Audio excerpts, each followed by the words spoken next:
Vous avez rencontré combien de personnes? Juste une? OK. Mais vous aviez compris le principe, il fallait 4. Hein? Vous avez, ouais, c'est pas compliqué. Okay.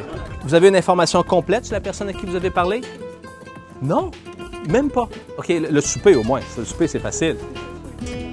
Non! Non, pourquoi? Oui. Vous avez été accaparé par quelqu'un qui posait plein de questions, mais vous n'avez rien appris sur l'autre personne. On essaie de rencontrer le plus de personnes possible dans une activité réseautage comme aujourd'hui. On se fait accaparer par une personne qui nous parle de son affaire, puis c'est long, puis il n'y a aucune pertinence. Hein? On ne fera jamais business avec. Puis finalement, on a l'impression de perdre notre... Est-ce que ça vous est déjà arrivé? Beaucoup de gens, finalement, quand ils font des activités réseautage, quand ils vont dans une soirée cocktail, un 5 à 7 ou un déjeuner conférence, ils parlent avec qui, finalement? Les gens qu'ils connaissent.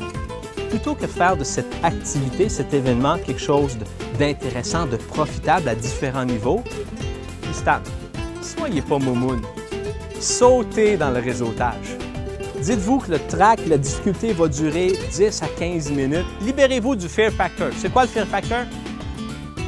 La peur de parler business. Partout, on peut réseauter. Partout où il y a des gens, dans n'importe quel groupe que vous êtes, comme ici aujourd'hui, il y a quelqu'un dans cette salle ici qui connaît quelqu'un que vous devriez connaître. On découvre des possibilités à tout niveau. Possibilités de nouveaux clients qu'on ne connaissait pas, de nouvelles associations, de nouveaux partenariats, de nouveaux fournisseurs, de nouveaux employés. Les gens à distance, ils n'entendent pas ce que vous dites, mais ils vous voient d'aller d'une main à l'autre, puis c'est comme, hey, ben, c'est qui, lui? Non, mais le marketing, c'est une question d'image. Mais quelle image vous donnez, là?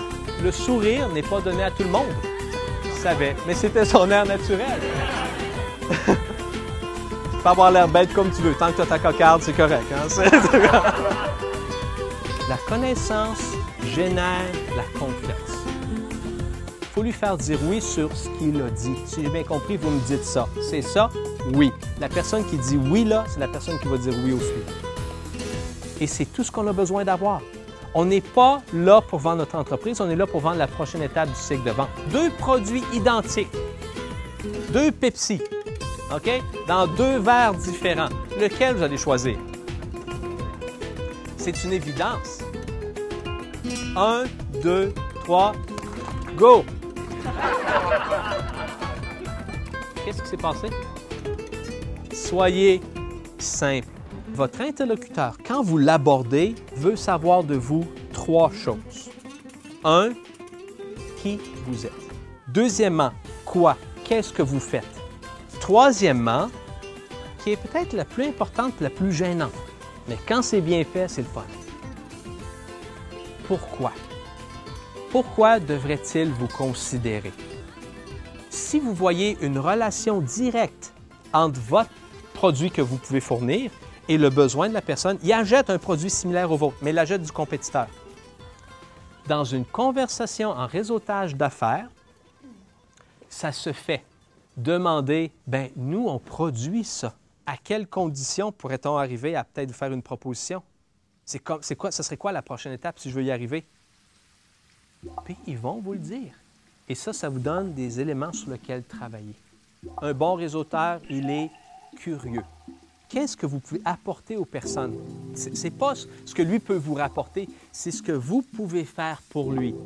D'un point de vue peut-être entrepreneurial, mais peut-être aussi d'un point de vue individuel. Quand on donne, ça finit par nous revenir. On a créé chez l'autre personne ce qu'on appelle une dette émotive. De sorte que quand on l'appelle la 3e fois, on le contacte la 3e fois, c'est tellement plus dur pour lui de nous dire non. Plus le contact il est important, plus on a besoin d'une qualité qui est la patience. Rappelez-vous une chose, les bons contacts, c'est comme une dinde. Plus c'est gros, plus ça prend de temps à cuire. Il existe dans chaque salle où vous êtes des personnes qui peuvent changer positivement votre vie, votre entreprise, votre carrière.